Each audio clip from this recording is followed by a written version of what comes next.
একটি রাবার ও একটি পেন্সিলের গল্প। এই কেমন আছো? আমি তোমার বন্ধু না, আমি তোমায় ঘৃণা করি। কেন? কেন আমাকে ঘৃণা করো? কারণ তুমি আমার সব লেখাই মুছে ফেলো। কিন্তু আমি তো সেগুলোই মুছি যেগুলো তুমি ভুল করে লেখো। এতে সবকিছু ঠিক হয় না। কিন্তু আমি এখানে এটাই করার জন্য এসেছি, এটাই আমার উদ্দেশ্য। যদি এটাই তোমার উদ্দেশ্য হয়, তাহলে তোমার কাজ অর্থহীন। লেখা মুছা ফেলার চেয়েও গুরুত্বপূর্ণ।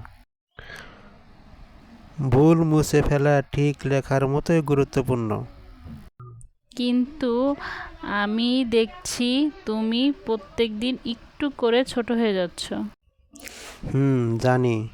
কারণ আমি যখনই ভুল সংশোধন করতে সাহায্য করি, তখনই নিজেকে একটু একটু করে দেখি। তুমি কি এখনও আমাকে ঘৃণা করো? আমি কিভাবে এমন একজনকে ঘৃণা করতে পারি যে নিজেকে এত কিছু দেয়? প্রতিদিন আমরা একদিন কম নিয়ে ঘুম থেকে উঠি।